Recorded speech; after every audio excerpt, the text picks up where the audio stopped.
सवाल उठता है कि अंग्रेजों से पहले भारत पर किसका राज था, तो ज्यादातर लोगों के जहन में एक ही नाम आता है, मुगल। लेकिन कहानी इतनी सीधी नहीं है। एक और बहुत बड़ी ताकत थी जिसने इतिहास का रुख ही मोड़ दिया था।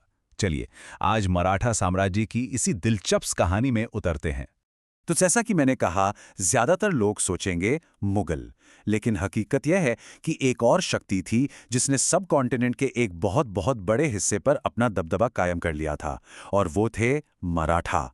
जरा सोचिए, 17वीं सदी में कुछ इलाकाई योद्धाओं का एक ग्रुप, और सिर्फ 150 सालों के अंदर वो सब कॉन्टिनेंट की सबसे बड़ी मिलिट्री और पॉलिटिकल पावर बन गया।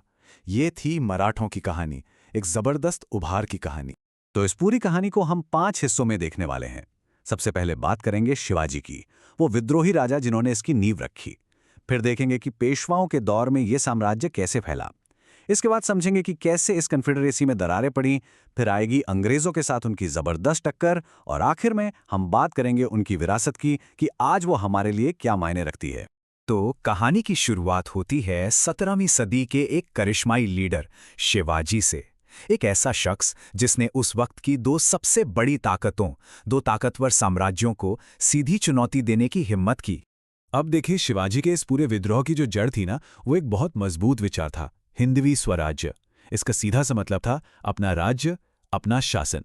और इसी एक सोच के साथ उन्होंने रायगढ़ को अपनी राजधानी बनाया और एक आज़ाद मराठा राज्य की नींव डाल दी। और ये जानना भी दिलचस्प है कि 1680 में जब शिवाजी की मृत्यु हुई, तब तक उनके राज्य की हिफाजत के लिए कोई 300 किलों का एक जबरदस्त नेटवर्क तैयार हो चुका था। सोचिए, एक ऐसा जाल जिसे भेद पाना लगभग नामुमकिन था। चलिए, अब कहानी को थोड़ा आगे बढ़ाते हैं 18वीं सदी में, और देखते हैं कि कैसे एक अनोखे पावर शिफ्ट की वजह से ये छोटा सा राज्य एक बहुत बड़े साम्राज्य में बदल गया। शिवाजी के बाद पावर का बैलेंस पूरी तरह से बदल गया। मतलब जो राजा थे, छत्रपति, वो बस नाम के शासक रह गए, और जो असली ताकत थी वो आ गई उनके हेरिडिटरी प्राइम मिनिस्टर्स यानी पेशवाओं के हाथ में। और इस पावर शिफ्ट का असर कमाल का था। पेशवा बाजीराव प्रथम की लीडरशिप में मराठों ने एक के बाद एक लड़ाइयां जीती और अपने साम्राज्य को बहुत तेजी से फैलाना शुरू कर दिया। और ये एक्सपेंशन कितना जबरदस्त था, इस पर यकीन करना मुश्किल है। सोचिए, 100 साल से भी कम वक्त में मराठों के कंट्रोल वाला इलाका लगभग 10 गुना बढ़ गया, उत्तर में पेशावर से लेकर नीचे दक्षिण भारत तक। अच्छा, जैसे जैसे ये साम्राज्य फैलता गया ना, इसका स्ट्रक्चर भी बदल गया। अब ये एक सेंट्रलाइज्ड एम्पायर नहीं था, बल्कि शक्तिशाली और सेमी ऑटोनॉमस सरदारों का एक संघ, एक कॉन्फेडरेसी बन गया था। अब इस सिस्टम का फायदा ये था कि साम्राज्य बहुत तेजी से फैल सका, लेकिन इसका एक नुकसान भी था। इसने अंदरूनी लड़ाइयों और पावर के एक बड़े नाजुक बैलेंस को जन्म दिया, जो आगे चलकर मराठों के लिए एक बहुत बड़ी कमजोरी साबित हुआ। साम्राज्य उत्तर की तरफ बहुत तेजी से बढ़ रहा था, और इसी एक्सपेंशन की वजह से एक ऐसा टकराव हुआ, एक ऐसी लड़ाई हुई जिसने मराठों के बढ़ते कदमों पर ब्रेक लगा दिया। वो तारीख थी 14 जनवरी 1761। पानीपत का मैदान, और आमने सामने थीं दो विशाल सेनाएं। एक तरफ मराठा और दूसरी तरफ अफगान शासक अहमद शाह दुरानी और उसके भारतीय साथियों की गठबंधन वाली फौज। पानीपत में मराठों की हार एक बहुत बड़ा झटका थी।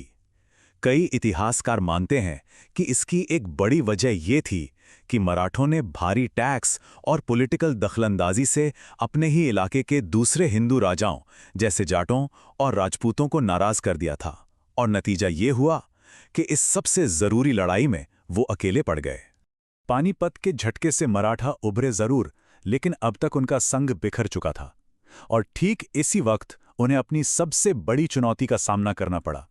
और वो चुनौती थी ब्रिटिश ईस्ट इंडिया कंपनी, जो बहुत सिस्टमैटिक तरीके से ताकतवर हो रही थी। तो मराठों का ये आखिरी चैप्टर 3 बड़ी लड़ाइयों में बटा हुआ है। पहली एंग्लो मराठा वॉर, वो तो लगभग बराबरी पर छूटी, लेकिन दूसरी और तीसरी लड़ाई में अंग्रेजों का पड़ाला भारी रहा, और आखिरकार मराठा शक्ति का पूरी तरह अंत हो गया। और 1818 आते आते भारतीय सब कॉन्टिनेंट का ज्यादातर हिस्सा अंग्रेजों के कंट्रोल में आ चुका था। पेशवा को देश से निकाल दिया गया, और जो गिने चुने मराठा राज्य बचे भी, वो ब्रिटिश हुकूमत के तहत सिर्फ रियासतें बनकर रह गए। तो इस 150 साल की इस उतार चढ़ाव से भरी कहानी से हम क्या समझ सकते हैं? हमें मराठा साम्राज्य को आखिर कैसे याद रखना चाहिए? देखिए, मराठों की कहानी बगावत की कहानी है, बहुत बड़े एम्बिशन की कहानी है, कॉम्प्लेक्स पॉलिटिक्स और ज़बरदस्त मिलिट्री ताकत की कहानी है। असल में उन्होंने उस दौर में पावर वैक्यूम को भरा था जब मुगल कमज़ोर हो रहे थे और अंग्रेज़ अभी पूरी तरह से हावी नहीं हुए थे।